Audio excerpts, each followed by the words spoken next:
Assalamualaikum warahmatullahi wabarakatuh.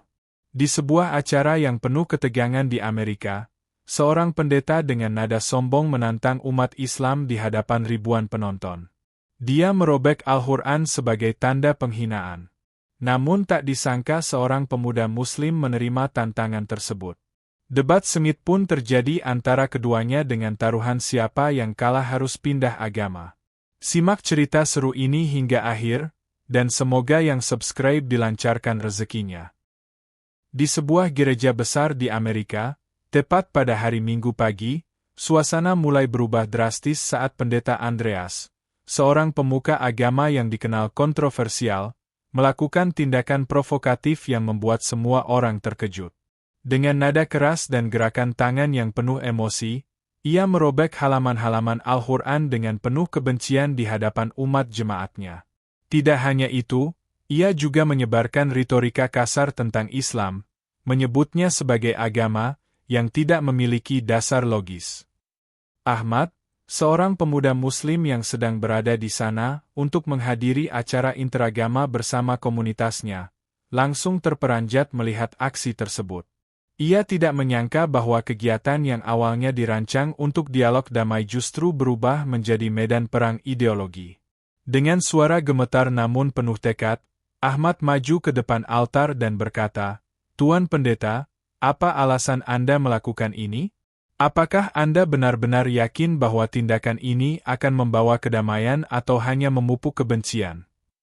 Pendeta Andreas, yang tampak percaya diri di awal, kemudian memberikan tantangan besar kepada Ahmad.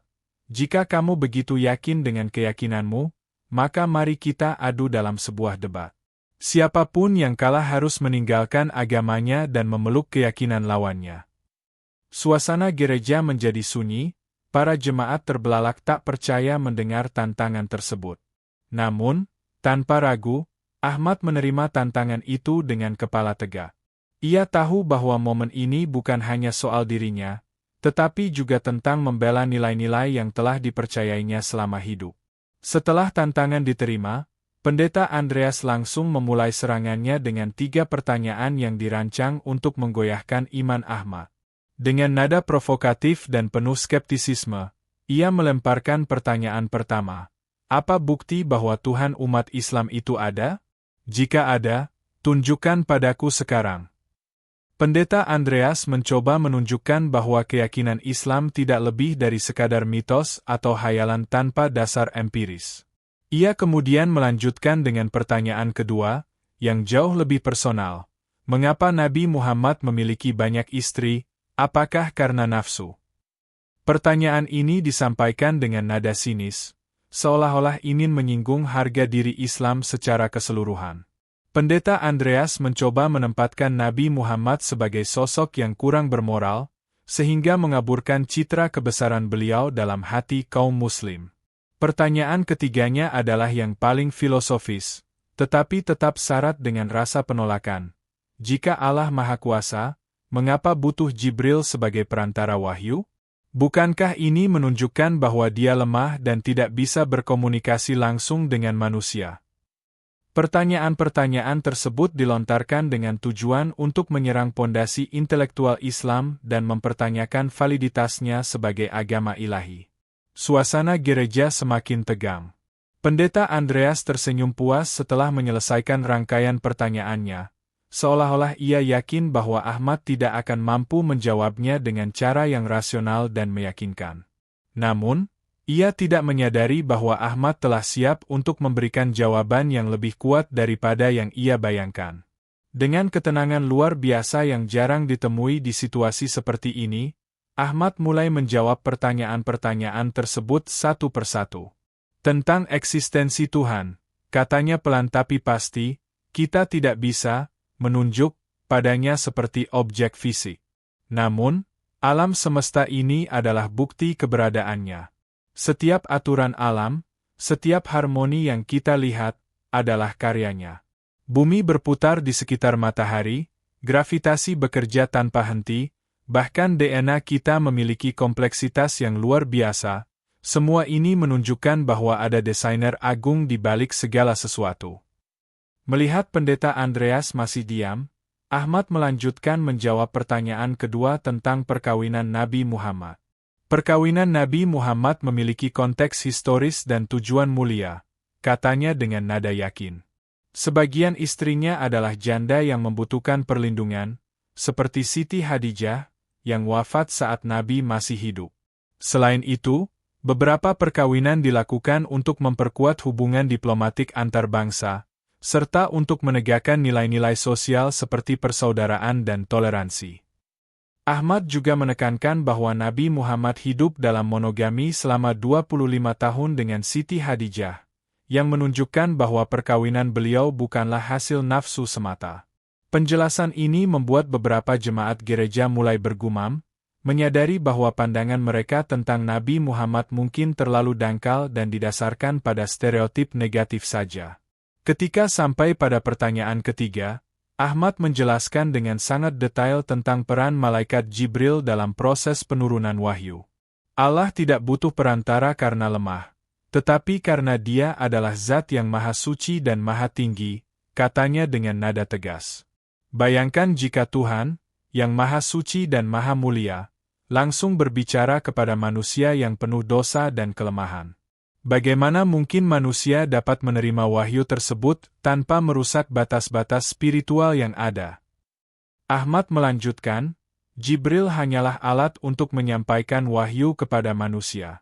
Ini adalah bagian dari kebijaksanaan Allah agar manusia dapat menerima pesannya dengan cara yang lebih mudah dipahami. Selain itu, penggunaan perantara juga menunjukkan bahwa Allah tidak memandang rendah manusia, melainkan memperlakukan kita dengan cara yang penuh hormat dan kasih sayang. Jawaban ini membuat Pendeta Andreas tampak terdiam sesaat. Wajahnya menunjukkan tanda-tanda keraguan-raguan, meskipun ia mencoba mempertahankan sikap skeptisnya dengan nada semakin emosional. Beberapa jemaat gereja mulai bertanya-tanya apakah argumen Ahmad lebih kuat daripada yang mereka dengar sebelumnya. Saat Ahmad memberikan jawaban yang lebih mendalam, Pendeta Andreas menjadi marah. Ia tidak sanggup menerima fakta bahwa argumennya tampaknya tidak cukup kuat untuk menggoyahkan keyakinan Ahmad. Dengan nada keras dan penuh frustrasi, ia menendang Ahmad dan memaki-maki. Bagaimana mungkin agamamu benar jika begitu mudah kamu membela segala sesuatu? Apakah kamu pikir aku bodoh untuk percaya pada omonganmu? Suasana gereja memanas. Para jemaat mulai berkerumun untuk menyaksikan apa yang akan terjadi selanjutnya. Beberapa di antaranya merasa tidak nyaman dengan perilaku Pendeta Andreas, sementara yang lainnya tetap mendukungnya karena loyalitas terhadap agama mereka sendiri. Ahmad, meskipun ditendang, tetap tenang dan tidak membalas dengan emosi. Ia hanya berkata, "Marilah kita lanjutkan diskusi ini dengan cara yang lebih bijaksana. Kebencian hanya akan memperburuk situasi kita." Namun, tantangan baru akan datang ketika Ahmad memutuskan untuk melontarkan pertanyaan balasan kepada Pendeta Andreas. Pertanyaan-pertanyaan ini akan mengguncang fondasi keyakinan yang telah lama dianut oleh Pendeta Andreas, membawa perdebatan ini ke level yang jauh lebih dalam dan signifikan. Setelah suasana sedikit mereda, meskipun ketegangan masih terasa di udara, Ahmad memutuskan untuk melontarkan 3 pertanyaan balasan kepada Pendeta Andreas. Dengan nada tajam namun tetap menghormati, ia membuka pertanyaan pertama.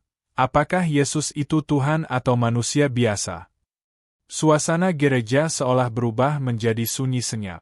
Para jemaat yang awalnya mendukung Pendeta Andreas mulai menahan napas, penasaran dengan jawaban yang akan diberikan. Pendeta Andreas, yang tampak yakin sebelumnya, memberikan jawaban cepat tanpa ragu. Yesus adalah Allah dan Allah adalah Yesus.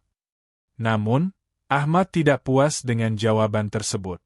Ia melanjutkan argumennya dengan logika yang kuat. Jika demikian, apakah Anda dapat memberikan bukti konkret bahwa Yesus adalah Tuhan? Bukankah dalam Alkitab sendiri disebutkan bahwa Yesus adalah Anak Manusia? Jika Dia adalah Tuhan, mengapa Dia menyebut dirinya sebagai manusia? Ahmad kemudian menjelaskan bahwa konsep Trinitas, yang sering digunakan oleh umat Kristen untuk menjelaskan hubungan antara Bapa, Anak, dan Roh Kudus, penuh dengan misteri yang sulit dipahami secara rasional. Ia menunjukkan bahwa bahkan para teolog besar sepanjang sejarah telah berdebat tentang makna sebenarnya dari Trinitas ini. Pendeta Andreas tampak tersentak oleh argumen ini, mencoba mencari jawaban yang lebih meyakinkan namun gagal melakukannya. Beberapa jemaat gereja mulai bergumam kecil, mempertanyakan validitas keyakinan mereka selama ini. Mereka sadar bahwa argumen Ahmad tidak hanya menyerang secara emosional, tetapi juga didukung oleh analisis yang mendalam terhadap teks-teks suci Kristen. Ini adalah momen yang penting, di mana kepercayaan lama mulai dipertanyakan, dan ruang untuk refleksi baru terbuka lebar. Ahmad melanjutkan serangannya dengan pertanyaan kedua yang lebih kontroversial. Apakah kematian Yesus adalah bagian dari rencana Tuhan atau hasil kejahatan manusia? Pertanyaan ini langsung membuat pendeta Andreas terdiam. Wajahnya menunjukkan keraguan yang jelas, seolah-olah ia belum pernah benar-benar memikirkan masalah ini secara mendalam. Ia mencoba menjawab dengan berkata, "Ini adalah rahasia Tuhan. Kita sebagai manusia tidak bisa sepenuhnya memahami rencananya." Namun, jawaban ini kurang memuaskan bagi Ahmad maupun para penonton. Ahmad melanjutkan, "Jika kematian Yesus adalah bagian dari rencana Tuhan, maka apakah ini berarti Tuhan sengaja mengizinkan anaknya disiksa dan dibunuh? Apakah ini adalah bentuk kasih sayang yang sejati?"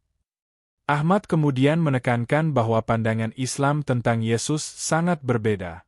Menurut Al-Quran, Yesus tidak pernah mati di kayu salib, melainkan diselamatkan oleh Allah. Bayangkan, kata Ahmad dengan nada yang penuh makna, seandainya Tuhan benar-benar mengizinkan anaknya disiksa sampai mati, apa arti kasih sayang seperti itu? Bagaimana kita bisa memahami Tuhan sebagai zat yang maha penyayang jika Dia membiarkan hal semacam ini terjadi? Para jemaat gereja mulai merespons dengan gumaman pelan, beberapa di antaranya tampak terkejut mendengar perspektif baru ini. Mereka menyadari bahwa ada celah logis dalam narasi tradisional tentang kematian Yesus yang selama ini mereka percayai. Pendeta Andreas semakin kesulitan menjawab, karena ia tahu bahwa argumen Ahmad memiliki dasar yang kuat dalam teks-teks agama. Pertanyaan terakhir Ahmad adalah yang paling mengguncang fondasi iman pendeta Andreas. Mengapa Yesus lahir, makan, tidur, bahkan mati, jika ia adalah Tuhan? Tanya Ahmad dengan nada yang penuh tantangan. Pendeta Andreas terlihat kebingungan, mencoba mencari jawaban dalam ingatannya yang terbatas tentang teologi Kristen. Namun, semua usahanya sia-sia. Ia tidak bisa memberikan jawaban yang yakin dan meyakinkan. Ahmad melanjutkan dengan menjelaskan kontradiksi-kontradiksi dalam teks-teks Injil yang seringkali diabaikan oleh banyak orang. Dalam Alkitab sendiri, disebutkan bahwa Yesus lahir dari perawan Maria, tumbuh seperti manusia lainnya, dan mengalami kebutuhan fisik seperti lapar, haus, bahkan kelelahan. Jika Dia adalah Tuhan, mengapa Dia harus mengalami semua ini? Bukankah Tuhan adalah zat yang maha suci dan maha tinggi, yang tidak terikat oleh batasan fisik? Ahmad kemudian menyoroti ayat-ayat tertentu dalam Alkitab yang tampaknya bertentangan satu sama lain. Misalnya, dalam beberapa bagian, Yesus disebut sebagai anak Tuhan, sementara di bagian lain disebutkan bahwa Dia adalah Tuhan itu sendiri. Bagaimana mungkin ada dua identitas yang berbeda seperti ini? Tanya Ahmad. Atau apakah ini hanyalah interpretasi manusia yang salah? Pendeta Andreas mencoba menggunakan ayat-ayat Injil untuk membela argumennya, tetapi Ahmad dengan cermat menguraikan setiap kontradiksi yang ada. Ia menunjukkan bahwa banyak ayat dalam Alkitab sebenarnya tidak mendukung konsep Trinitas seperti yang diajarkan oleh gereja-gereja modern. Beberapa jemaat gereja mulai merasa tidak nyaman, menyadari bahwa ada celah-celah signifikan dalam ajaran yang selama ini mereka anut tanpa pemahaman yang mendalam. Setelah debat berakhir, pendeta Andreas duduk lesu di kursinya, tampak kehilangan arah. Ia menyadari bahwa argumen Ahmad lebih kuat dan didukung oleh logika serta dalil-dalil yang rasional. Sebagai seorang pemuka agama yang selama ini percaya diri dengan keyakinannya sendiri, ia merasa terguncang oleh fakta bahwa banyak aspek dalam ajaran Kristen ternyata tidak sesuai dengan akal sehat. Dalam diam, ia mulai merenung tentang keyakinan yang telah ia anut selama ini. Ia menyadari bahwa selama bertahun-tahun, ia hanya menerima ajaran gereja tanpa melakukan verifikasi yang mendalam. Kini, setelah mendengarkan argumen Ahmad, ia merasa bahwa ada kebenaran yang lebih besar yang perlu ia cari. Beberapa menit kemudian, dengan suara gemetar, ia bangkit dari kursinya dan berdiri di depan altar gereja. Dengan wajah yang penuh kesedihan namun juga harapan, ia berkata, "Saya telah salah selama ini. Saya tidak bisa lagi mempertahankan keyakinan saya yang lama. Saat ini, saya ingin mengucapkan kalimat syahadat dan memeluk Islam dengan tulus." Suasana gereja menjadi sunyi senyap. Para jemaat terkejut mendengar pengakuan ini, beberapa di antaranya menangis karena emosi yang bercampur aduk. Ahmad, yang sejak awal memimpin debat ini dengan sikap tenang dan bijaksana, tersenyum kecil. Ia tahu bahwa momen ini bukan hanya tentang kemenangan, tetapi tentang pencarian kebenaran yang sejati. Peristiwa ini mengingatkan kita bahwa kebencian dapat berubah menjadi penyesalan, dan konflik bisa berujung pada kedamaian. Pendeta Andreas, yang awalnya datang dengan niat untuk menyerang Islam, akhirnya menemukan kedamaian sejati dalam agama yang selama ini ia anggap sebagai musuh. Kisah ini viral di media sosial, menginspirasi jutaan orang di seluruh dunia untuk mencari kebenaran dengan hati terbuka. Banyak komentar positif muncul dari berbagai belahan dunia. Orang-orang mulai menyadari bahwa dialog lintas agama tidak harus selalu berujung pada permusuhan, tetapi dapat menjadi sarana untuk saling memahami dan belajar. Ahmad menjadi simbol toleransi dan kebijaksanaan, sementara Pendeta Andreas menjadi contoh bagaimana seseorang dapat berubah ketika menghadapi kebenaran yang lebih besar. Kisah ini juga mengajarkan bahwa setiap individu memiliki hak untuk mencari kebenaran dengan cara mereka sendiri. Tidak ada satu agama pun yang memiliki monopoli atas kebenaran mutlak. Yang penting adalah bagaimana kita memperlakukan orang lain dalam proses pencarian ini, dengan cinta, hormat, dan keberanian untuk mengakui kesalahan kita sendiri. Dalam akhir cerita ini, kedua tokoh utama telah menunjukkan kepada dunia bahwa perdamaian sejati dimulai dari dalam hati kita sendiri.